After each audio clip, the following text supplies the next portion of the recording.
Hello प्यारे viewers, how are you? I hope all of you are awesome. तो आप ये क्या देख रहे हैं? क्या देख रहे हैं? जो लिखा है वही देख रहे हैं। अच्छा ठीक है, देखो ये कॉन्स्टिट्यूशन वाली बुक चल रही थी। कॉन्स्टिट्यूशन की बुक के हमने 5 चैप्टर हमारे ऑलरेडी कंप्लीट हो चुके हैं। ये हमारा 6th चैप्टर चल रहा था। 6th चैप्टर कौन सा वाला 6th चैप्टर? क्या नेम है इसका? इसका नेम है प्रेसिडेंट एंड वाइस प्रेसिडेंट।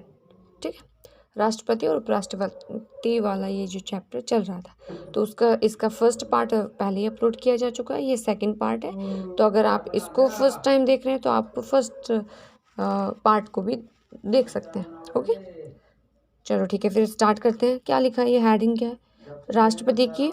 उसमें हमने यहाँ तक पढ़ लिया था, मतलब जो मेन चीज़ें थी स्टार्टिंग का, जो इंट्रो वाली जो चीज़ें थी वो हमने पहले फर्स्ट वीडियो में कवर करी थी। अब यहाँ पे हम देखो मेन क्वेश्चंस क्या बनता है। मेन देखो चैप्टर का नेम ही क्या है?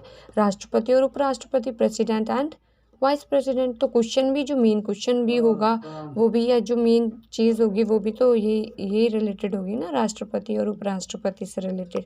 तो यहाँ पे क्या है? राष्ट्रपति से रिलेटेड चीज़। ओके, तो सबसे पहले तो वही थोड़ा सा क्विक रिवीजन। क्या जो प्रेसिडेंट है उसके बारे में कौन से आर्टिकल में, कॉन्स्टिट्यूशन के कौन से आर्टिकल में प्रेसिडेंट के बारे में मेंशन किया हुआ है? ये दिख रहे हो? इससे एक पहले वाला 52 52वां जो आर्टिकल है उसमें 52वें अनुच्छेद में हमारे जो राष्ट्रपति हैं उनके बारे में लिखा हुआ है। ओके, उनके बारे में मेंशन है। ठीक है, तो बेटे चलो अभी स्टार्ट करते हैं। वो थोड़ा सा, चलो ठीक है अभी। तो भाई देखो, आपको अगर बैकग्राउंड वॉइस थोड़ा आए तो प्लीज़ एडजस्ट कर लेना, प्लीज़ इग्नोर इट। ओके, तो हाँ देखो, अगर हमें प्रेसिडेंट के बारे में पढ़ रहे हैं तो प्रेसिडेंट के बारे में हमने क्या पढ़ा था कि भाई उसकी जो पावर है वो कौन से, कि भाई जो प्रेसिडेंट का पद है, ठीक है, तो इसमें जो आर्टिकल 52 है वो हमें किसके बारे में बताता है? पोस्ट के बारे में बताता है कि प्रेसिडेंट की जो पद है उसके बारे में बताता है। ओके, अगर हम प्रेसिडेंट के बारे में और जानना है तो मतलब क्या, अगर हम उसकी पावर्स के बारे में जाने, पावर्स मतलब क्या, जैसे कोई भी होता है, कोई भी इंडिविजुअल है, कोई भी इंसान है, अगर हमें उसके क्वालिटीज़ के बारे में पता होता है या उसके काम के बारे में पता होता है, तो तब हम एक वो होता है ना कि भाई ठीक है, हाँ ये व्यक्ति है और ये काम करता है, तो एक काम का वो पता चल गया। तो सेम ही भाई प्रेसिडेंट तो है, उसका पद भी मतलब उसका जो पोस्ट है वो भी निर्धारित करेगी कि भाई उसका पोस्ट आर्टिकल 52 में दी हुई है। लेकिन इसके क्या काम है, क्या काम करता है, इसका जो महत्व है वो क्या इम्पोर्टेंस है इसकी। जैसे ये व्यक्ति है, ये कोई भी इंडिविजुअल हो सकता है, कोई भी इंसान हो सकता है, इसका क्या महत्व है? इंसान तो है, हाँ, बट महत्व क्या है इसका? तो महत्व जो बनता है वो किससे बनता है? वो काम से बनता है। समझ रहे हो? कोई भी व्यक्ति जो कुछ काम कर रहा होता है, उस काम के जरिए, समझ रहे हो, वो काम उसकी इम्पोर्टेंस को बढ़ाता और घटाता है। समझ रहे हो? कैसे?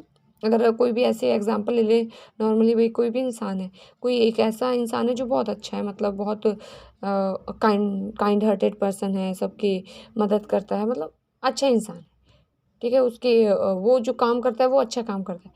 वहीं पर एक दूसरा व्यक्ति है, वो हमेशा झगड़ा करता रहता है, दूसरों को मारता पीटता रहता है, मतलब गंदा गंदा, मतलब बहुत बुरा इंसान है। ठीक है, मन से अच्छा इंसान नहीं, वो गलत काम करता रहता है, ये अच्छा काम करता रहता है। तो किसकी इम्पोर्टेंस ज़्यादा होती है? लोग किसको ज़्यादा महत्व देंगे, मतलब किसको ज़्यादा इम्पोर्टेंस देंगे? इस वाले को ना, जिसका काम अच्छा है। तो सेम ही काम की वजह से इसकी इम्पोर्टेंस हो गई ना। ऐसी इसकी इम्पोर्टेंस की बात करें तो इसकी भी एक इम्पोर्टेंस हुई ना, इसकी भी एक इम्पोर्टेंस हुई, क्योंकि ये बुरे काम के लिए, ये बुरे काम के जरिए इम्पोर्टेंट, मतलब वो महत्व ग्रहण कर रहा है, उपयोगी बन गया ये अच्छे काम के लिए। तो हम यहीं पर यही करेंगे कि भाई कोई भी व्यक्ति अपने काम की वजह से, मतलब उसके पास क्या पावर्स हैं, क्या क्या काम कर रहा है, उससे ही उसकी इम्पोर्टेंस बढ़ती है। तो सिमिलरली हम यहाँ पर क्या करेंगे, यहाँ पर हम प्रेसिडेंट की पावर्स के बारे में पढ़ेंगे कि उसको क्या क्या पावर्स दी हुई हैं। ओके, फर्स्ट पावर, जैसे ये मेन है, समझ रहे हो, ये 4 तरीके की पावर प्रेसिडेंट को दी हुई है। ओके, ओके, फर्स्ट वन क्या है? फर्स्ट वन है कार्यपालिका शक्तियाँ। कार्यपालिका शक्तियाँ क्या होती है? एग्जीक्यूटिव पावर्स, विधायी शक्तियाँ, लेजिस्लेटिव पावर्स। थर्ड वन वित्तीय शक्तियाँ, फाइनेंशियल पावर्स। फोर्थ वन न्याय संबंधी शक्तियाँ, जुडिशियल पावर्स। ओके, अभी इनको हमें जब ये आगे करेंगे ना तो यहाँ पर ये डिटेल में इनके मीनिंग भी आएगा, तो वो भी तभी साथ में कर लेंगे। ओके ओके, चलो फिर स्टार्ट करते हैं। जो फर्स्ट पॉइंट है क्या है, पहले पढ़ेंगे ये वाला, इसको थोड़ा डिटेल में कि भी किस तरीके के, which kind of executive powers we are talking here. Okay, तो यहाँ पर ये डिटेल में थोड़े से पॉइंट्स वगैरह में दिए हुए हैं, तो इन पॉइंट्स को हम अच्छे से समझ लेंगे, फिर हमारा कंप्लीट हो जाएगा। ओके, ये चारों के चारों पॉइंट्स अच्छे से कवर करेंगे तो हमारा जो ये इस चैप्टर का जो मेन क्वेश्चन है वो भी कवर ही हो जाता है। ओके, फिर जैसे देखो मेन जो चीज़ होती है वो अगर हमें समझ में आने लग जाती है, फिर छोटी छोटी जो चीज़ें हैं वो अपने आप ही समझ में आने लग जाती। तो हम चलो देखते हैं क्या होती है कार्यपालिका शक्तियाँ। देखो कार्यपालिका शक्तियाँ किससे, कार्यपालिका, सबसे पहले तो यही हुआ कि कार्यपालिका क्या होता है।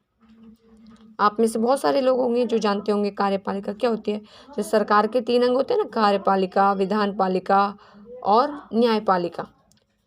ठीक है, देखो कार्यपालिका क्या होती है, कार्यपालिका में आ जाते हैं क्या होते हैं।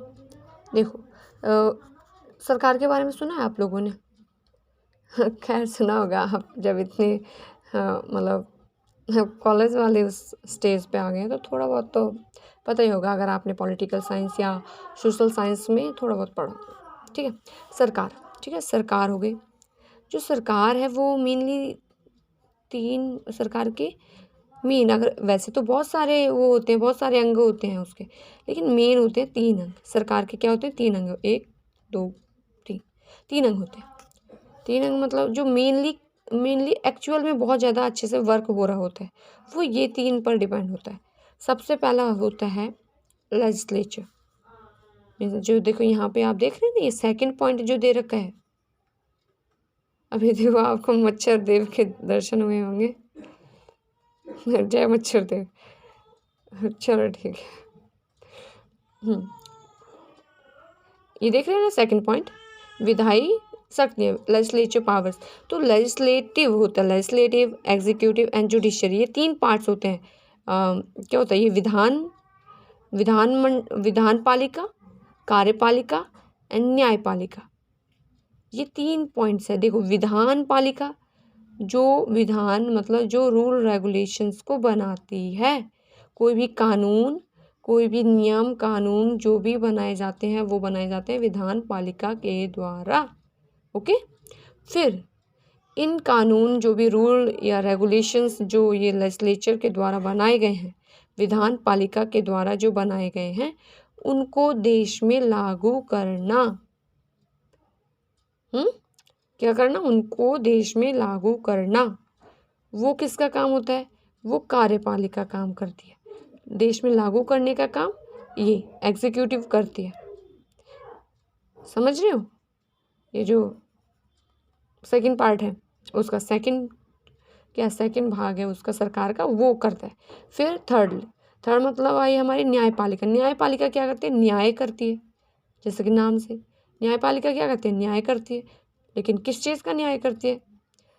जो ये हैं विधानपालिका के द्वारा बनाए गए कानून जो कि कार्यपालिका के द्वारा लागू किए गए थे, और इन कानूनों का अगर नहीं, लोगों के द्वारा अगर ये कानून नहीं माने जाते, इन कानूनों का उल्लंघन किया जाता है, तो उन लोगों पर, उनके खिलाफ, तो इनकी रक्षा करती है सेम, मतलब मेनली कि भाई अगर इनको नहीं मानता तो उन व्यक्तियों को सजा देती है, उन न्याय करती है इन कानूनों के साथ, या जो भी मतलब न्याय का काम जो होता है वो इसका होता है।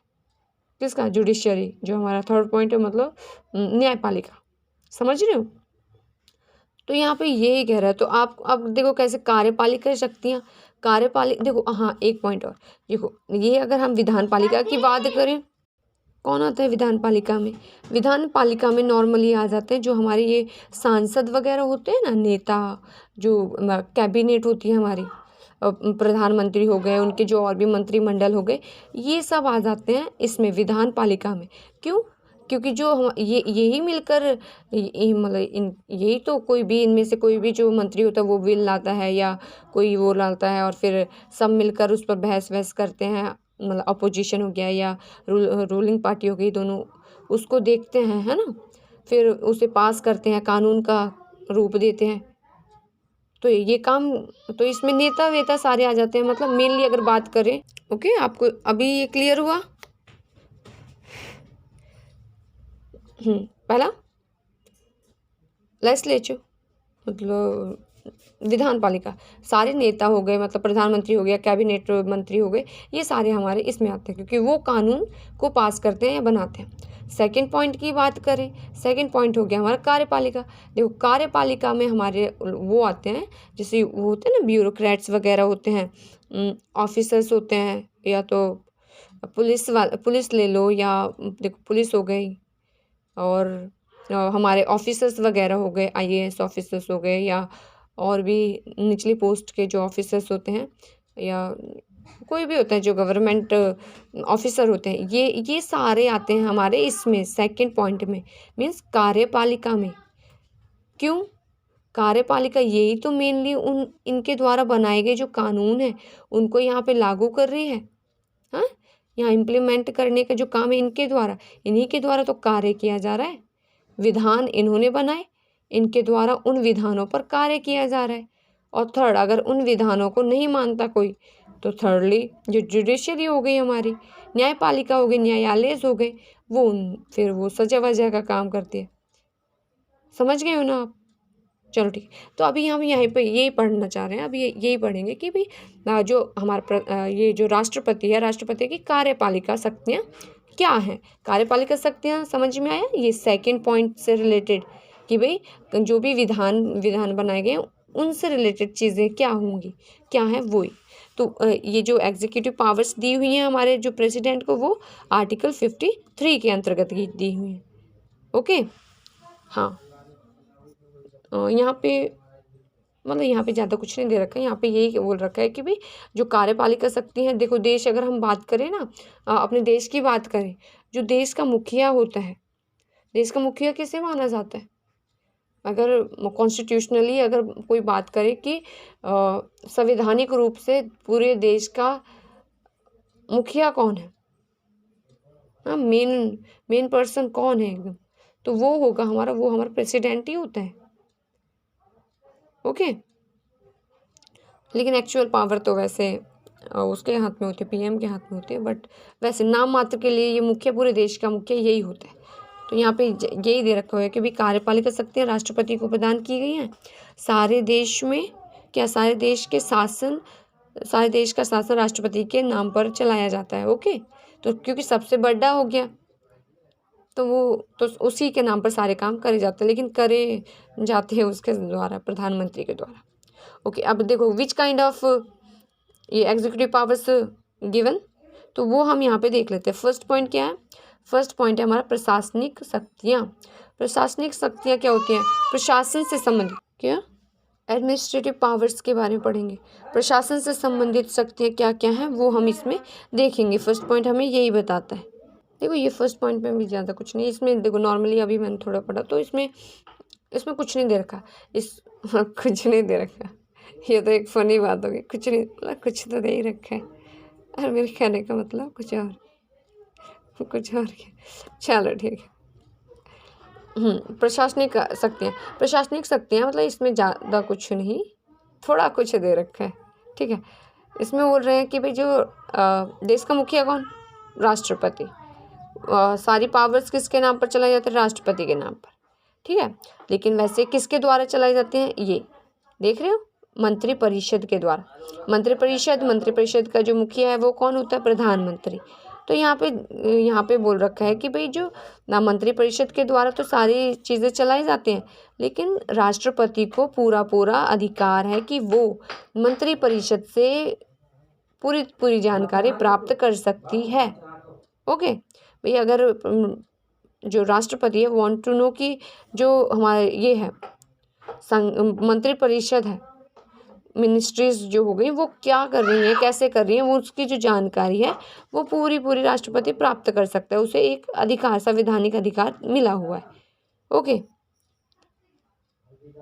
और एक अगर लास्ट वाली लाइन देखें तो लास्ट वाली लाइन क्या कहती है कि भाई, लास्ट वाली लाइन बोलती है कि जो राष्ट्रपति है, राष्ट्रपति को क्या होता है, राष्ट्रपति को एक ऐसी पावर दी हुई है कि भाई अगर प्रधानमंत्री के से बात करके, मीन्स कोई भी मंत्री है, उसने कोई फैसला लिया, उसने कोई बिल पास कर दिया, लेकिन अगर राष्ट्रपति बोले या प्रधानमंत्री को लगे कि नहीं इस पर तो सबको, सारे नेताओं को बात करनी चाहिए, तो वो राष्ट्रपति भी प्रधानमंत्री को सुझाव दे सकता है या बोल सकता है कि भाई ऐसे करना चाहिए।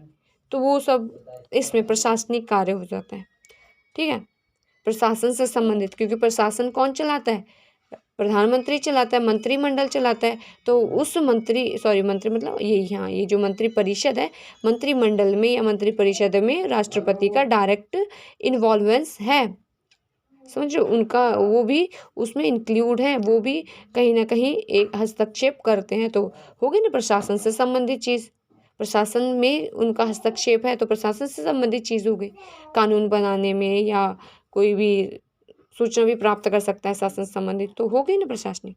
अब सेकंड बात करें सैनिक शक्तियाँ। सैनिक शक्तियाँ मीन्स क्या, मिलिट्री पावर्स क्या, अगर हम बात करें जो हमारी फोर्सेस होती है ना, फोर्सेस कौन कौन सी फोर्सेस होती हैं, फोर्सेस होती हैं हमारी, जैसे एक तो एयर फोर्स हो गई, ओके, एयर फोर्स, नेवी हो गई और वो जो मिलिट्री जो हमारी बॉर्डर्स पे रहती है वो हो गई, या कोस्ट गार्ड वाली हो गई। ये सारी जो होती है, ये सारी जो नेवी होती है ना, इन सारी नेवी बोल रही हूँ, ये सारी जो मिलिट्री होती है हमारी, ये सारे जो भी डिफेंस से संबंधित या सैनिक, ये मिलिट्री डिपार्टमेंट होते हैं, उनके जो अध्यक्ष होते हैं वो मेनली जो अध्यक्ष हैं वो प्रेसिडेंट माने जाते हैं। देश का मुखिया भी प्रेसिडेंट, सेनाओं के जो ये सैनिक शक्तियाँ भी, सैनिक पावर भी सबसे ज़्यादा इसको दी हुई, वो मुखिया कहलाता है इन तीनों फोर्सेस का, एयरफोर्स, नेवी और जो सोल्जर्स वाली होती है नीचे ना, जो पैदल बॉर्डर्स पे रहती है, उनका जो अध्यक्ष है वो राष्ट्रपति कहलाते हैं। तो यहाँ पे ज़्यादा कुछ नहीं होगा, अभी एक बार रीड करके मैं आपको बता देती हूँ, तो फिर आप जब रीड करोगे तो आपको वैसे क्लियर हो जाना। देखो कुछ नहीं दे रखा, जो अभी मैंने आपको बताया ना वही दे रखा है यहाँ के, कि भाई जो राष्ट्रपति होता है वो क्या होता है, वो तीनों, उनका एक अध्यक्ष होता है, क्योंकि जो ये जो तीनों होती है, तीनों मिलिट्री होती है, उनके जो हेड होते हैं उनकी जो नियुक्ति है वो भी राष्ट्रपति ही करता है। ओके, और राष्ट्रपति क्या कर सकता है, जो सैनिक होते हैं या जो ये होते हैं, जो इनको काम करने के आदेश भी दे सकता है। ठीक है, लेकिन आदेश कब दे सकता है, जब ये जो तीनों अध्यक्ष जो नियुक्त करे इसने राष्ट्रपति ने, उनसे पहले सलाह लेगा, क्या ये ठीक है, ये ऐसा करना चाहिए, क्योंकि ये डायरेक्टली भाई सारी चीज़ें ये जान रहे होते हैं ना उसके बारे में, तो इनसे सलाह लेकर ही कोई भी आदेश दे सकता है। तो ये पावर भी, सैनिक पावर इस तरीके से दी हुई है। ओके, थर्ड पॉइंट की बात करें तो मंत्री परिषद से संबंधित शक्तियाँ, ये था यहाँ पर प्रशासनिक शक्तियाँ, प्रशासन में हस्तक्षेप हो गया। ठीक है, ये भी देखो ज़्यादा कुछ अंतर नहीं होगा इसमें, आप देखोगे ना, अभी मैं एक बार पढ़ के फिर आपको बता देती हूँ, तो ज़्यादा कुछ अंतर होगा भी नहीं इसमें। देखो ये वाले जो पॉइंट है, ये पॉइंट में दे रखा है कि भाई जो चुनाव होते हैं, क्या होते हैं, इलेक्शंस होते हैं ना, इलेक्शन हुए, दो पार्टीज़ हैं, दो मतलब ये मेजॉरिटी वाली पार्टी हैं जिनको ज़्यादा वोट मिल रहे हैं, ये पार्टी को दोनों पार्टी को वोट मिले। ओके, अब मान लिया ये वाली जो पार्टी है, ये पार्टी जीत गई। ओके, तो फिर जो हमारी संसद है, संसद में सारे पार्लियामेंटेरियन जाते हैं ना, फिर सरकार जब नियुक्त हो रही होती है, सरकार का गठन मतलब मंत्रिपरिषद या उसका जब गठन हो रहा होता है, तो जो प्रधानमंत्री होता है, प्रधानमंत्री की नियुक्ति भी कौन करता है, राष्ट्रपति करता है। जो जिस दल को बहुमत मिला है उस दल के नेता को ही प्रधानमंत्री नियुक्त कर देता है। प्रधानमंत्री बना देता है, और प्रधानमंत्री की सलाह लेकर, पहले क्या करा भाई, इस दल को बहुमत मिली तो इस दल के एक व्यक्ति को क्या करा, प्रधानमंत्री बना दिया। प्रधानमंत्री बनाने के बाद इससे अब फिर सलाह लेगा कि भाई आप बताओ कि भाई इसमें से कौन कौन से व्यक्ति हैं जो जिन्हें मंत्री बनाना है, कौन सा डिपार्टमेंट कैसे करना है, तो वो प्रधानमंत्री सलाह देता है, फिर उसके हिसाब से वो इस प्रधानमंत्री की जो वो है क्या इस प्रधानमंत्री की जो कैबिनेट होती है, जो मंत्रिपरिषद होती है या मंत्रिमंडल होता है, वो फिर राष्ट्रपति द्वारा नियुक्त कर दिया जाता है। ओके, हाँ, बस यही दे रखा है और कुछ नहीं। और एक और पावर की भी मान लिया कि भाई कोई ऐसी पार्टी है जिसको क्या हुआ, जिसको बहुमत मिला ही नहीं। मीन्स क्या, भाई इलेक्शन में खड़ी हुई दो पार्टीज, एक को 50 एक को 50, दोनों को 50-50 मिल गई, तो किसके को करे। तो उस टाइम पर जो ये है प्रेसिडेंट है, उसको एक पावर दी हुई है कि भाई ये क्या कर सकता है, किसी भी दल के नेता को बुलाकर उसे प्रधानमंत्री नियुक्त कर सकता है। ओके, तो यहाँ पर वही एक एग्जाम्पल सा दे रखा है, तो ज़्यादा कुछ है, नियुक्त कर सकता है। ओके, अब फोर्थ वन की बात करें तो नियुक्तियाँ मतलब नियुक्तियों से रिलेटेड अपॉइंटमेंट्स जो कर होती हैं उनसे रिलेटेड। अभी हमने पढ़ा ना, 1 2 3 4 चीज़ें तो हमने अभी पढ़ ली कि भाई जो हमारे जो मिलिट्री होती है, मिलिट्री के जो हेड्स होते हैं उनकी जो नियुक्ति है वो कौन करता है, राष्ट्रपति करता है। प्रधानमंत्री की नियुक्ति राष्ट्रपति करता है। अन्य जो मंत्री हो गए राष्ट्रपति, जो प्रधानमंत्री के द्वारा सलाह दिए गए, उनकी नियुक्ति राष्ट्रपति करता है। तो हो गए ना अपॉइंटमेंट से रिलेटेड। तो ये यहाँ पे ज़्यादा कुछ नहीं, 1 2 एक्स्ट्रा दे रखे हैं और ज़्यादा कुछ। न्यायाधीशों की नियुक्ति भी कौन करता है, मुख्य न्यायाधीश की नियुक्ति राष्ट्रपति करता है। अन्य जो न्यायाधीश होते हैं, छोटे छोटे जो न्यायाधीश होते हैं, उनकी नियुक्ति इसकी सलाह से करता है। जैसे प्रधानमंत्री की नियुक्ति कर दी, और प्रधानमंत्री के जो मंत्रिमंडल के जो मंत्री हैं उनकी नियुक्ति करने के लिए इससे सलाह लेता है ना, सेम पहले मुख्य न्यायाधीश की नियुक्ति कर दी, जो मेन चीफ होता है हमारा, चीफ वो जो होता है हमारा सुप्रीम कोर्ट का जो मेन वो होता है, उसकी नियुक्ति कर दी, फिर उससे सलाह ले लेके अन्य सारों को नियुक्त कर देता है। और संघीय लोकसभा सेवा आयोग means union public service commission means UPSC, इनके जो अध्यक्ष वगैरह होते हैं उनकी नियुक्ति भी ये करता है। वित्त कमीशन, फाइनेंस कमिश्नर जो होता है कमीशन, इसमें इस चीज़ को देखता है। चुनाव आयोग के जो हेड होते हैं उनको उनकी क्या करता है, उनकी भी नियुक्ति करता है ये आपको देखो अभी ये क्लियर हो गया। तो ये नियुक्ति से रिलेटेड है, तो आप अगर पढ़ोगे भी तो ये तो क्लियर हो जाएगा। देखो, फर्स्ट प्रशासन मीन्स एडमिनिस्ट्रेटिव पावर्स, ठीक है, फर्स्ट क्या दी हुई है, एडमिनिस्ट्रेटिव पावर्स। सेकंड सैनिक पावर्स। थर्ड मंत्रिपरिषद से संबंधित। प्रशासनिक में क्या दिए हुए कि भाई कोई फैसला हो रहा है, फर्स्ट में क्या था वही फर्स्ट में हमने प्रशासनिक शक्तियाँ थी, एडमिनिस्ट्रेटिव पावर।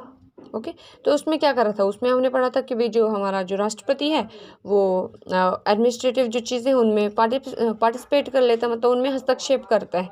हस्तक्षेप का मतलब होता है कि भाई जैसे अभी तो पढ़ा था ना हमने वो चीज़ पढ़ी थी ना कि भाई कोई भी वो है, मतलब जैसे जो हमारी वो है क्या मंत्रिपरिषद है, मंत्रिमंडल हो गया या मंत्रिपरिषद हो गया, उससे जानकारियाँ ले सकता है भाई किस तरीके के कानून बना रहे हो, क्या कानून बना रहे हो, कैसे बना रहे हो, क्या कर रहे हो, क्या है ये हो, तो वो सारी जानकारियाँ वो ले सकता है, तो वो प्रशासनिक के अंदर आ गया। सेकंड वन की बात करें, सैनिक शक्तियाँ कैसे हैं कि भाई सेना का अध्यक्ष एक तो माना जाता है, उनकी नियुक्ति भी करता है, और जो नीचे के जो अफसर्स होते हैं और उनको ऑर्डर देने का भी अधिकार होता है, उनको ऑर्डर बट देगा तो सही, बट जो उनके अध्यक्ष होंगे उनकी सलाह से देगा। थर्ड वन की बात करें तो मंत्रिपरिषद से संबंधित शक्तियाँ क्या हो गई, उसमें नियुक्ति से रिलेटेड हो के भी प्रधानमंत्री की नियुक्ति वो खुद करता है, जो जिस पार्टी को ज़्यादा मतलब मेजॉरिटी पार्टी जो होती है, जिसको जो जीती वाली पार्टी होती है, उसमें से एक व्यक्ति को चुनकर नहीं, मतलब चुनाव तो उन सभी मेंबर्स के द्वारा मिलकर करा जाता है कि भाई इसको हमें प्रधानमंत्री बनाते हैं, तो फिर उसकी नियुक्ति कर देता है और उसकी सलाह लेकर सारे और मंत्रियों की। तो ये तो हो गया मंत्रिमंडल से संबंधित या मंत्रिपरिषद से संबंधित। अब ये फोर्थ वन की बात करें तो ये नियुक्तियों से संबंधित हो गया, नियुक्ति करना किस की, ये सब दे रखा है यहाँ पे, अध्यक्ष वगैरह या ये सब की वो करता है, नियुक्तियाँ करता है। अब फिफ्थ वन की बात करें तो केंद्रीय प्रदेशों का शासन। क्या होते हैं केंद्रीय प्रदेश, होते हैं ना हमारे ये कौन होते हैं, जो हमारे जो होते हैं केंद्र शासित प्रदेश होते हैं मेनली। तो अगर हम बोले तो सिंपली तो केंद्र शासित प्रदेश, यूनियन टेरिटरीज होती है ना हमारी, तो उनके शासन से संबंधित भी कुछ पावर्स इन्हें दी हुई हैं। कितनी यूनियन टेरिटरीज हैं, पहले तो ये क्वेश्चन अराइज होगा हमारे देश में, भारत में, इंडिया में, how many union territories are present in a present time. या करंट टाइम कितने, देखो अभी टोटल हैं 8, पहले थी 7 थी, फिर जो जम्मू कश्मीर है उसको डिवाइड करके 2 और इंक्लूड कर गई तो 9 हो गई। बट जब ये 9 हुई तभी क्या हुआ, जम्मू कश्मीर वो जो गुजरात है, गुजरात साइड में Daman and Diu and Dadra and Nagar Haveli करके 2 यूनियन टेरिटरीज पड़ती थी, उनको क्या कर दिया गया, उनको कंबाइन करके एक यूनियन टेरिटरी में कन्वर्ट कर दिया गया, Daman and Diu and Nagar Dadra and Nagar Haveli करके। तो वो एक कन्वर्ट 2 थी वो एक में कन्वर्ट हो गई, तो हो गई ना 8 हो गई ना, वापस से 8 हो गई। तो 8 यूनियन टेरिटरीज हैं। तो इनके शासन से संबंधित, तो वहाँ के जो ये हमारे जो हो गई वहाँ के जो एडमिनिस्ट्रेटिव पावर्स हैं, वहाँ के प्रशासन से संबंधित पावर भी हमारे राष्ट्रपति को दी हुई हैं कि भाई वहाँ पर किसी भी जो कोई भी जो कमिश्नर वगैरह हैं वो नियुक्त करने हैं तो वो राष्ट्रपति कर सकता है। राष्ट्रपति के नाम पर वहाँ का शासन भी चलाया जाता है। और राज्यपाल वगैरह जो होते हैं, गवर्नर होते हैं ना हमारे, गवर्नर्स को भी किसी दूसरे स्टेट्स के गवर्नर को वैसे करके नियुक्त कर सकता है यहाँ पर। और जैसे हाँ, तो वो कमिश्नर्स वगैरह नियुक्त करने का जो अधिकार है वो उसे दिया हुआ है। तो हो गया ना, ये सेकंड वाला हो गया, यूनियन टेरिटरी से रिलेटेड पावर होगी इसकी। ये थर्ड कौन सी वाली 6th वन की बात करें तो क्या, हटाने की शक्तियाँ। हटाने की शक्तियाँ मतलब क्या, सिंपली क्लियर हो रहा है, हटाना। वही कोई भी है, कोई किसी पद पर नियुक्त है, उस पद से हटाने की पावर्स कुछ दी हुई हैं। तो किसको हटाएगा, जैसे यहाँ पे कुछ एग्जांपल्स दिए हुए हैं कि एग्जांपल्स क्या मतलब रियलिटी दी हुई है कि जो हमारे मंत्री होते हैं, मंत्री कौन होते हैं, सरकार के जो मंत्री होते हैं उनको हटाने की पावर है प्रेसिडेंट के पास। लेकिन कब हटाएगा वो, प्रधानमंत्री हो गया या वैसे जो हमारे जो प्रधानमंत्री हो गए या कोई भी किसी भी डिपार्टमेंट का जो हेड है उससे कंसल्ट करने के बाद, ओके, उससे पहले बातचीत करने के बाद अगर वो कहता है कि ये करना चाहिए वैसे करना चाहिए तो फिर वो राष्ट्रपति हटा देते। इसी तरीके से जो न्यायालय होते हैं, सर्वोच्च न्यायालय हो गए या उच्च न्यायालय हो गए, सुप्रीम एंड हाई कोर्ट्स हो गए, उनके जो जजेस हैं उनको हटाने की पावर्स भी उसके पास है। लेकिन कुछ एक प्रोसीजर होते हैं, कुछ ऐसी नियम कानून होते हैं, कुछ विधियाँ होती हैं जिनके द्वारा इनको हटाया जाता है। तो उन विधियों को पूरा करने के बाद ही वो राष्ट्रपति हटा सकता है। ओके, अगर ये 7th वन की बात करें तो विदेशी मामलों में क्या दे रखा है, राष्ट्रपति अंतर्राष्ट्रीय मामलों में देश का प्रतिनिधित्व करता है।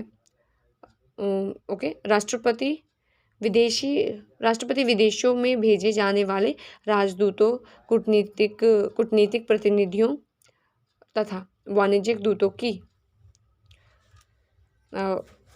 एक मिनट, मैं अभी नेक्स्ट पेज पे थोड़ा सा जो भी लिखा है वो रीड करके फिर आपको ये पॉइंट वैसे ही वर्बली बता देती हूँ, तो आप देख लेना। फिर कुछ नहीं, ज़्यादा नहीं दे रखा है यहाँ पे, वही बोला हुआ है कि भाई ये देख रहे हो, राजदूत हो गए। राजदूत के बारे में आप जानते हैं, देखो राजदूत वो व्यक्ति होते हैं कि जो दूसरे देशों में जाके रहते हैं। राजदूत नियुक्त करे जाते हैं, मतलब कोई भी सरकार है, कोई भी देश है, दूसरे देश अपने किसी जो हुई होते हैं ना, IAS ऑफिसर्स हो गए या फॉरेन ऑफिसर्स होते हैं ना, जब ये यूपीएससी की जो क्या होता है, यूपीएससी के जो एग्ज़ाम होता है उसमें सेलेक्टेड जो ऑफिसर्स होते हैं, कुछ जिस तरीके से वो मतलब अपनी पोस्ट अडॉप्ट करते हैं, वो फिल करते हैं, तो उसके अकॉर्डिंग उन्हें फ़ॉरेन जॉब्स भी दी जाते हैं। फ़ॉरेन जॉब्स में ही उन लोगों को क्या करा जाता है, राजदूत बनाकर दूसरे देश में नियुक्त करा जाता है। तो भारत सरकार से, भारत के भी बहुत सारे लोग हैं जो दूसरे देशों में अपॉइंट हुए पड़े हैं राजदूत के रूप में। वो वहाँ पर क्या काम करते हैं, वहाँ पर मतलब वहाँ पर रहने वाले, उस देश में रहने वाले लोगों की समस्याओं को देखते, सुनते रहते हैं। और जो होते हैं पासवर्ड वगैरह जो होते हैं उससे रिलेटेड मामलों को देखते रहते हैं। और भी बहुत सारे काम होते हैं जो उनको दिए होते हैं, वो सब काम करते रहते हैं। ऐसे दूसरे देशों के हमारे देश में भी रहते हैं, दिल्ली में। तो इनको नियुक्त करने का काम, नियुक्ति भी राष्ट्रपति करता है। ओके, और अगर जो बाहर से आए हुए होते हैं भारत में, उनकी जानकारियाँ राष्ट्रपति इकट्ठा कर सकता है। ओके, करता भी है, यही दिया हुआ और कुछ नहीं। अब नेक्स्ट पेज पे जो आगे के पॉइंट्स है वो देखते हैं। वहीं पे मैं जाके इसको ऑन कर दूँगी। अभी थोड़ा सा ऑफ कर देती हूँ 1 मिनट के लिए, 1 मिनट क्या 2 सेकंड के लिए। ओके, देखो नेक्स्ट पॉइंट ये वाला 8 पॉइंट है, सेकंड ये नेक्स्ट पेज पे। ओके, क्या बोलता है, और नेक्स्ट पॉइंट बोलता है कि भाई राज्य सरकारों को निर्देश देने की शक्ति, जैसा कि लाइन से ही क्लियर हो रहा है। क्या बोल रहे हैं, ये बोल रहे हैं कि भाई जो प्रेसिडेंट है उसको पावर है किसकी, आदेश देने की, समझ रहे हो। जो स्टेट होते हैं, जो हमारे राज्य हैं, राज्यों को आदेश दे सकता है कि भाई आप ये करिए वो करिए, इस तरीके का आदेश दे सकता है। जैसे अगर ना दो स्टेट्स हैं उनके बीच में आपसी झगड़ा हुआ पड़ा है तो उस झगड़े को निपटारा करने में भी राष्ट्रपति अपनी सुझाव दे सकता है, ऐसे ऐसे कर लो। और राज्यपाल जानते हो, राज्यपाल की नियुक्ति भी राष्ट्रपति करता है वहाँ पे। तो अगर वहाँ की स्थिति उसने कुछ ऑर्डर दिया, उसने कुछ ऑर्डर मतलब कि जो राष्ट्रपति ने कुछ कहा उस स्टेट, किसी भी स्टेट को, अगर वो स्टेट उस बात को नहीं मानता तो राष्ट्रपति वो क्या कर सकता है, वहाँ पर इमरजेंसी संकट काल वगैरह जो चीज़ है इमरजेंसी लागू कर सकता है। वो भी इसमें आएंगी, इसी चैप्टर में आएंगे, वो भी हम अच्छे से डिटेल में डिस्कस कर लेंगे। और क्या। ओके, 9th पॉइंट की बात करें, सूचना प्राप्त करने का अधिकार, राइट टू इंफॉर्मेशन। जैसा कि आप लाइन को ही रीड कर, right to information, president have the right to collect information. कहाँ से इंफॉर्मेशन, फ्रॉम वेरियस डिपार्टमेंट्स। किसके डिपार्टमेंट्स, सरकार के डिपार्टमेंट्स, और क्या, गवर्नमेंट के डिपार्टमेंट्स। देखो हमने पहले भी तो ये चीज़ पढ़ी थी ना, पहले के जो स्टार्टिंग के पॉइंट्स था वो हमने देखा था ना, वहाँ पे प्रशासन से संबंधित जो चीज़ थी। तो राष्ट्रपति have the right to collect information, मतलब वो किसी भी विषय पर ऑन एनी सब्जेक्ट से ही कैन क्या, he can ask the questions and he can ask and collect any information from the जो काउंसिल होती है हमारी, होती है ना, ये मंत्री परिषद हो गए या मंत्री मंडल हो गए, उनके द्वारा कोई कानून बनाया जा रहा है या क्या करा जा रहा है, देश में कैसी व्यवस्था चल रही है, अब आप आगे क्या कर रहे हो, क्या, तो ये सब ये जो क्वेश्चंस होते हैं इनसे रिलेटेड जो भी इंफॉर्मेशन है वो प्राप्त कर सकते हैं। प्रेसिडेंट तो हो गया ना इस तरीके से, तो आप पढ़ोगे भी तो आपको क्लियर ही हो जाना है। ओके, अगर आपको सिलेबस की बुक हुई तो तभी हो गया, नहीं तो आप वैसे ही मेन चीज़ पढ़ सकते हैं। ओके, 9th पॉइंट की बात करें तो 9th पॉइंट क्या कहता है, 9th नहीं है, 10th पॉइंट है ये। क्या बोलता है, राष्ट्रपति को कोई विषय से संबंधित नियम तथा अधिनियम बनाने का अधिकार प्राप्त है। जैसे राष्ट्रपति सर्वोच्च न्यायालय के कर्मचारियों की नियुक्ति संबंधी नियम बना सकता है। क्या मतलब निकला इसका, इसका मतलब निकला president have the power to make what, make rules and regulation related to क्या, अपॉइंटमेंट से related to appointment of various कर्मचारीज। ओके, मतलब बहुत सारे लोग हैं जो उनको नियुक्त करने से संबंधित उसके पास पावर होती है। तो यही है और कुछ नहीं है इसमें, ठीक है। अभी देखो सेकंड पावर क्या है, हमने फर्स्ट पावर में इतनी सारी चीज़ें पढ़ी, अभी सेकंड पावर है। चलो ठीक है, अभी देखो ये वीडियो इतना होता जा रहा है, अगर बहुत ज़्यादा लंबा होने लग जाएगा, 40 तक होने लग जाएगा तो मैं okay I will stop it. फिर जो फर्दर जो वीडियोस आएंगे उनमें फिर आगे की इंफॉर्मेशन गैदर कर लेंगे। ओके, हाँ, अब सेकंड पॉइंट की बात करें, विधायनी शक्तियाँ। फर्स्ट क्या था, कार्यकाली शक्तियाँ, तो वो उसमें देखो काम ही तो कर रहा है, अपॉइंटमेंट का काम कर रहा है, इन्फॉर्मेशन इकट्ठी करने का काम कर रहा है, और निर्देश देने का काम कर रहा है, सूचना प्राप्त करने का काम कर रहा है। ये तो सारी हो गई कार्यकाली शक्तियाँ। अब सेकंड आई है विधायनी शक्तियाँ। विधायनी शक्तियाँ लेजिस्लेटिव पावर्स क्या होती हैं, लेजिस्लेटिव पावर्स, जैसे कार्यपालिका शक्तियाँ बताया ना, अभी मैंने स्टार्टिंग में बताया। अगर आपने वो 3 वर्डों को अगर अच्छे से आप समझ गए तो फिर ये चीज़ें भी थोड़ी थोड़ी समझ में आप रिलेट करके करने लग जाओगे। फर्स्ट देखो, फर्स्ट तो हमारी यही होती है, फर्स्ट विधायनी शक्तियाँ होती है। विधायनी शक्तियाँ होती हैं भाई कानून को बनाना, कानून बनाने से संबंधित वाली जो एग्जीक्यूटिव लागू करने वाली चीज़ें, काम करने वाली चीज़ें हो गई, क्योंकि एक्चुअल में वही तो काम कर रहे होते हैं ना, जो हमारे ऑफिसर्स हो गए, पुलिस कर्मचारी हो गए, वही तो लागू कर रहे हैं, उसे काम ही तो कर रहे हैं, मेन काम तो वही कर रहे हैं उस पर इम्प्लीमेंट करने का, ठीक है। तो वो चीज़ हमने पढ़ लिया।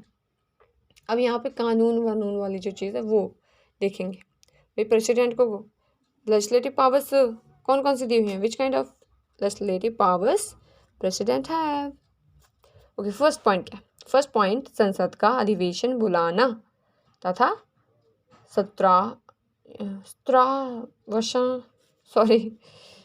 सत्रावसन करना।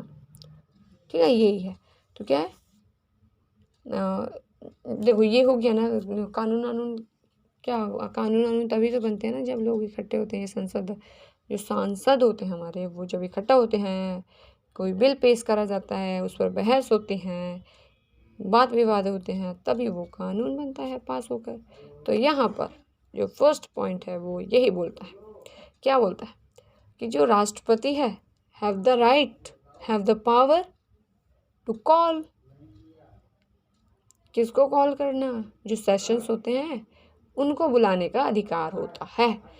जैसे जो देखो, आप पूरे साल नहीं देखते होंगे, अगर जैसे आपने संसद के बारे में सुना, लोकसभा, राज्यसभा, ये जो होती है, यहाँ पर पूरे साल तक नहीं बैठे रहते लोग। हर रोज जाकर वहाँ नहीं बैठते कि हर रोज जाना पड़ता है उन्हें, वहाँ पार्लियामेंट में बैठते हैं, बहस करते हैं, ये वो ये होना है, जो भी है, तो वो चीज़ें वो हर रोज नहीं करते। कुछ टाइम पीरियड्स होते हैं, जैसे समर सेशन होता है, ऐसी विंटर सेशन होता है, एक बीच का सेशन होता है, ना समर ना, ठीक है, वो बीच का सेशन होता है। तो उन सेशंस में तो इस तरीके के जो कुछ टाइम पीरियड भी दिया जाता है कि भाई इस टाइम पीरियड में हो रहा है, तो फिर उस टाइम पर सारे के सारे जो लोग हैं वो संसद में बैठ के एक दूसरे को वो कर रहे होते हैं, हमें ये नहीं करना, मतलब जो कानून बनाए गए हैं। जैसे कोई सरकार है, सरकार ने कोई कानून पेश करा तो उसका विरोध करना, भले ही कुछ अच्छी चीज़ भी है उसका भी विरोध करना, तो वो सब सारी चीज़ें वहीं पर होती हैं।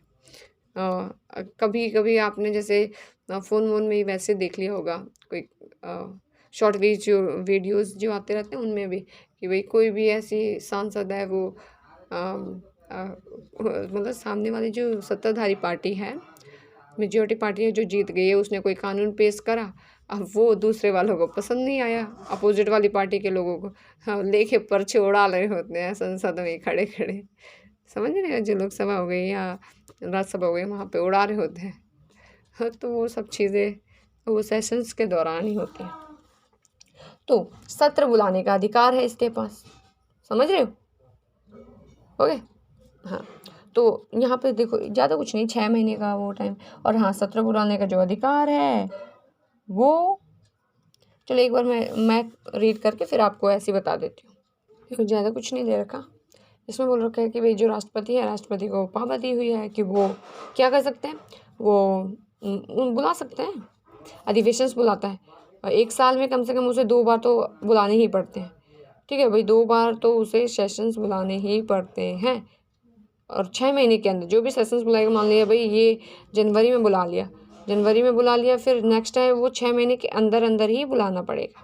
तो ये तो हो गया ना अधिवेशन बुलाने और संबंधित, और फिर उसको स्थगित करने का भी अधिकार है कि भाई कोई संसद है, संसद में बहुत ज़्यादा इस तरीके की चीज़ें हो गई कि भाई नहीं, आज नहीं कंटिन्यू हो सकती है वो संसद, तो उसको जो भी चल रहा है, जो ये अधिवेशन या जो सेशन चल रहा है, उसको रद्द करने का भी अधिकार इसे दिया हुआ है। ओके, अब सेकंड पॉइंट, सेकंड पॉइंट क्या है? सेकंड पॉइंट बोलता है कि संसद के अधिवेशनों का उद्घाटन और संबोधन मीन्स क्या,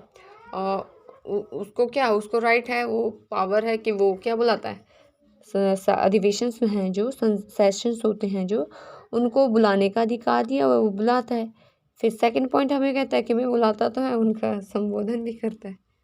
हाँ, उद्घाटन करना, संबोधन करना है, भाई आए हैं, कोई आपका स्वागत है, आपके द्वारा जो बिल पेश करा जा रहा है उस बिल का स्वागत है, ये वो, हाँ, सरकार कोई बिल पेश कर रही है, उसमें जो चीज़ें हैं, उसकी जो इम्पोर्टेंट बातें हैं, उसके क्या बेनिफिट्स होंगे, क्या वो होंगी, हानियाँ होंगी, वो सब चीज़ें संसद के सामने रखता है। वो काम भी कौन करता है? यही करता है। तो हो गया ना सेकंड पॉइंट भी वही है, आप देखोगे तो आपको क्लियर हो जाएगा। थर्ड पॉइंट, लोकसभा में एंग्लो इंडियंस को मनोनीत करना। एंग्लो इंडियंस कौन होते हैं? एंग्लो इंडियंस वो होते हैं जो भारत के तो नहीं होते, अंग्रेजों का शासन था भारत में, सबको मालूम है था, आप सबको भी मालूम होगा था, चाहे वो इसे कोई बच्चा देख रहा हो, चाहे आने वाले क्या, चाहे जवान देख रहा हो, चाहे बूढ़ा देख रहा हो, उनको भी मालूम होगा कि भाई अंग्रेजों का शासन था। बूढ़े जो हैं, मतलब सॉरी, बूढ़े वर्ड नहीं यूज़ करना चाहिए, जो हमारे सीनियर्स होते हैं उनके लिए बोल रही हूँ। तो बूढ़ा word is not the suitable word. तो जो हमारे वो होते हैं, तो देखो चलो अभी हम एंग्लो इंडियन वर्ड की बात करते हैं। एंग्लो इंडियन वर्ड क्या होता है, मतलब वर्ड क्या है, वर्ड जो लिखा है वही होता है, मतलब इसका मतलब क्या होता है, मीनिंग क्या होता है। देखो अंग्रेजों का शासन था ना, तो एंग्लो इंडियन उन लोगों को कहा जाता है जो ब्रिटिशर है, वो भारत में आया, भारत की किसी लेडी से शादी करी, तो वो क्या बन गया, वो एंग्लो इंडियन बन गया। समझ रहे हो, वो एंग्लो इंडियन कहलाएगा, उसकी आने वाले जो बच्चे हैं, हाँ हाँ, आने वाली जो जनरेशन है वो भी एंग्लो इंडियंस कहलाती हैं। तो उन लोगों में से मतलब उन एंग्लो इंडियंस में से दो लोगों को नियुक्त करता है ये कौन, हमारे ऑनरेबल प्रेसिडेंट, ऑनरेबल, ठीक है। तो ये नियुक्त करते हैं। तो एंग्लो इंडियन से देखो, एंग्लो इंडियन वर्ड समझ में आ गया, तो उनको नियुक्त करने का अधिकार भी हमारे प्रेसिडेंट को मिला हुआ है। मिला हुआ क्या मतलब, इनके पास पावर है, वो नियुक्त कर सकते हैं और करते भी हैं। दो होते हैं, दो एंग्लो इंडियंस होते हैं लोकसभा में, और 12 लोग होते हैं राज्यसभा में, आई थिंक, मतलब ये होता है टोटल 12 वगैरह करके करते हैं, लेकिन 2 होते हैं लोकसभा में। तो इस तरीके से ये नियुक्त करता है। और ये वो लोग जरूरी नहीं होता कि ये चुनाव में नहीं खड़े होते, ठीक है, विदाउट चुनाव वाले लोगों को भी नियुक्त करता है, लेकिन बट फेमस पर्सनालिटीज होनी चाहिए। हाँ बस, चलो ठीक है। अभी 4th पॉइंट की बात करते हैं, राज्यसभा के 12 सदस्यों को, देखो आ गया ना, ये वर्ड हो गया। दो क्या हो गया, दो तो लोकसभा के एंग्लो इंडियंस को नियुक्त करता है, ये भी एंग्लो इंडियंस, भाई एंग्लो इंडियंस तो एंग्लो इंडियंस ही होते हैं। अब यहाँ पे ये फेमस पर्सनालिटी वाली, ये राज्यसभा के जो 12 मेंबर्स होते हैं ना, वो फेमस पर्सनालिटीज़ होनी चाहिए।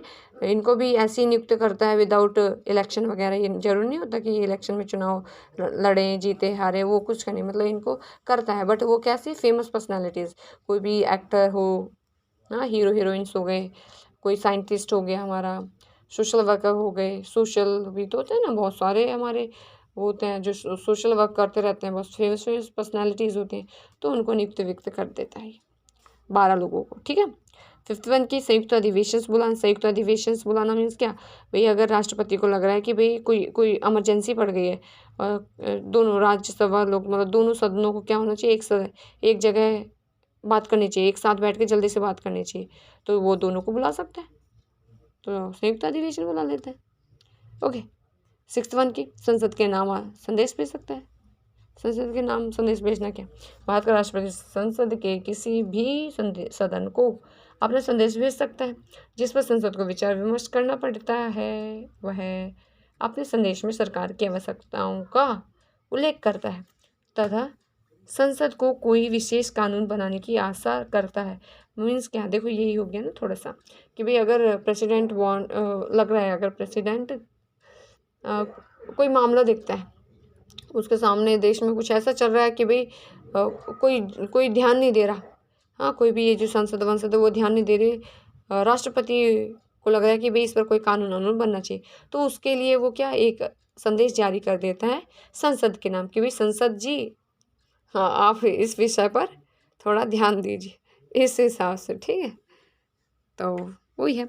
ओके, अगर इसकी बात करें तो ये अध्यादेश जारी करने की शक्ति, अध्यादेश जारी करने, पावर्स ऑफ इशूइंग ऑर्डिनेंस, क्या होता है ये, देखो ये होता है कि भाई जैसे आप वो सुने आपने, इमरजेंसी टाइम पीरियड जब होता है, संकट काल का जो समय होता है, उसमें क्या होता है, लोकसभा वगैरह वो होती है ना हमारे, डिसॉल्व रहते हैं।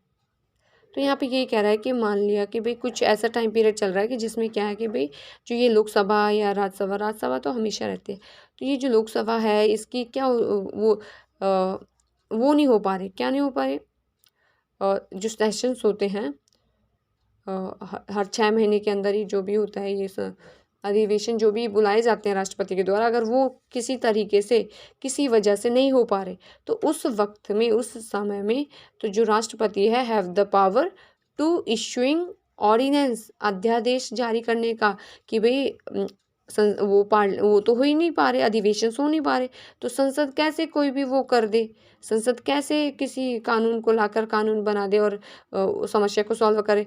तो उस समय पर क्या कर सकता है, उस समय पर राष्ट्रपति हैव द राइट कि भाई वो क्या कर सकता है, एक अध्यादेश ला सकता है, कोई भी ऐसे नियम कानून ला सकता है जो उस सिचुएशन को सॉल्व करने में मदद करे, और वो भी एक टाइम पीरियड के लिए कि भाई जब तक ये भाई लिया है भाई, हाँ ये इम्पॉर्टेंट है, इसके ज़रिए उस समस्या को थोड़ा सॉल्व करा गया, फिर कुछ समय बाद ये लोकसभा के सेशंस वगैरह हुए, अध्यक्षता हुई, अधिवेशन बुलाए गए, फिर उस कानून को दोबारा से यहाँ पर चलाया जाता है, दोबारा से वो लोकसभा हो गई या राज्यसभा हो गई, यहाँ पर उस कानून को दोबारा से निरीक्षण करा जाएगा, एक तरीके से उसको देखा जाएगा, दोबारा से पास करा जाएगा, तब जाके वो ऐसे लागू रहेगा, नहीं तो वो हट जाता है कुछ टाइम पीरियड जो होती है।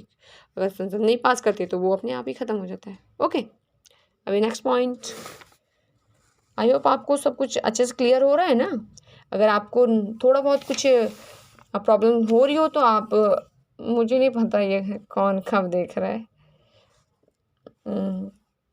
तो अगर आप चाहते हैं तो आप कमेंट वगैरह कर सकते हैं, तो I will try to explain, हाँ ट्राई टू सर, अरे कोशिश करेंगे जी उसको सॉल्व करने की, और क्या। अभी तो खैर पढ़ाई वाली चीज़ें ज़्यादा लोगों को पसंद नहीं आती, बट नो प्रॉब्लम। ओके, कुछ बिल राष्ट्रपति की पूर्व अनुमति से संसद में पेश किए जा सकते हैं। कुछ बिल पहले मतलब राष्ट्रपति से भी पूछ लिया, जो प्रधानमंत्री हो गए, हाँ, या कुछ भी कैबिनेट कुछ लोग हो गए, भाई उन्हें पूछा राष्ट्रपति जी हम ये बिल पास कर दें, ये बिल लाना है। चलो हम यहाँ से पढ़ के जब एक्सप्लेन करेंगे आपको अच्छे से। ओके, तो यहाँ पे कुछ नहीं है, देखो हाँ कुछ तो है। चलो यहाँ पे क्या कह रहा है कि भाई वही अभी जो ये एग्जांपल चल रहा था ना, तो वो सूटेबल है इसके लिए। तो वही मतलब कुछ ऐसे नियम कानून है, कुछ ऐसी चीज़ें हैं, जैसे अगर हम बात करें थोड़ा सा पहले इसमें देख लेते हैं। प्रांतों की सीमा, मतलब किसी जगह की सीमा बढ़ानी है या घटानी है, किसी जगह का नाम बदलना है, और धन विधेयक हो गए, ये जो इस तरीके की जो चीज़ें हैं, इनके लिए जो भी सरकार है या मंत्रिपरिषद है वो कहती है राष्ट्रपति से, राष्ट्रपति जी इस पर कानून बनाना है, ये करना है हमें, या तो नाम बदलना है या जगह बढ़ानी है या घटानी है, क्या हम कर लें? तो राष्ट्रपति कह देगा कर लो, पेश करो, बिल पेश कर दो, और क्या कर लो पेश संसद में, तो वो पेश कर देता है। तो वही चीज़ है। ओके, ये वाला संसद द्वारा पास किए गए बिलों पर स्वीकृति, approval of bills passed by the parliament, क्या है भाई, कोई भी जो बिल होता है ना, जो उसमें किसमें जो संसद में पास होता है, राज्यसभा पहले लोकसभा में जाता है, लोकसभा में पास हो गया कोई बिल, फिर राज्यसभा में जाता है, राज्यसभा में पास हो गया बिल, फिर वो राष्ट्रपति के पास जाता है साइन होने के लिए कि भाई ये दो जो बोथ सदन हैं उनने पास कर दिया था, अब आपके सिग्नेचर कर दीजिए, ताकि एक पत्थर की लकीर बन जाए। समझ रहे हो? तो पत्थर की लकीर के लिए इनको लकीर रूपी अपना मतलब लकीर रूपी साइन खींचना होता है, समझ गए? हाँ, तभी वो कोई भी बिल है तो वो बिल बनता है। तो ये राइट है इसको, अगर नहीं आए इसको मतलब हमारे जो प्रेसिडेंट हैं, अगर बिल यहाँ नहीं गया तो वो पास नहीं हो सकता, पूरी तरीके से इम्प्लीमेंट नहीं किया जा सकता। तो ये तो हुई ना बहुत अच्छी पावर, बड़ी पावर हुई ये तो। लोकसभा को भंग करने की शक्ति, लोकसभा को भंग करने की शक्ति, लोकसभा क्या होती है? वही निचला जो सदन होता है उसको भंग कर सकती है। मीन्स देश में कुछ ऐसी इमरजेंसी या कुछ इस तरीके की चीज़ें कुछ हो गई जो गलत तरीके से थी। जैसे ये होता है भाई कोई सरकार है, किसी ने कोई नेता ही है, बहुमत पार्टी हो गया और विपक्ष पार्टी हो गया। मतलब बहुमत पार्टी के पास 20 सीटें थी, इसके पास 10 सीटें थी, तो ये विपक्ष हो गई। अब बाद में क्या हुआ, बाद में जाके क्या हुआ, इसके कुछ नेता निकल गए, इस पार्टी से अलग हो गए। फिर इसको लगा अरे भाई इसके तो नेता निकल गए, ये तो अब कम मेजॉरिटी में मतलब माइनॉरिटी में चले गए, इसके तो सीट्स कम हो गई। तो ये क्या राष्ट्रपति से बोलेंगे कि अरे राष्ट्रपति जी देखिए इनके तो कम हो गए हैं।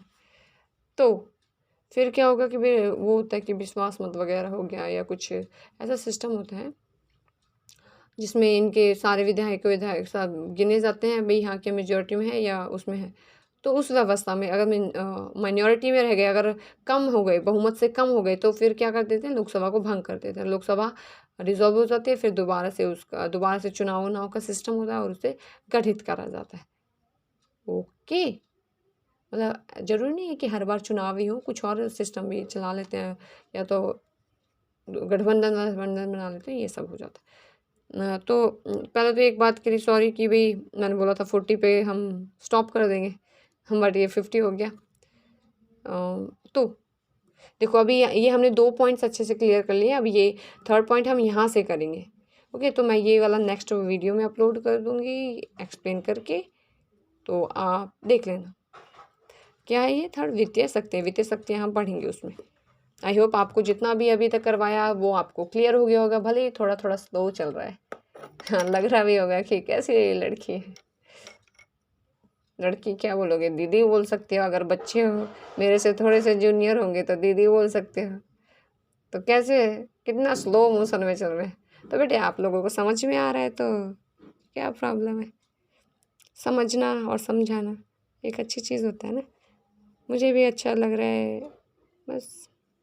चलो, thank you for watching this. अगर आपको थोड़ा बहुत अच्छा लगा हो तो आप शेयर कर सकते हैं, हमारे साथ जुड़ सकते हैं। कैसे जुड़ सकते हैं, चैनल को सब्सक्राइब करके, कमेंट्स करके, ताकि हमें पता चले कि क्या आप सोच क्या रहे हैं इन सब के बारे में। ठीक है, चलो फिर नेक्स्ट वीडियो में मिलते हैं।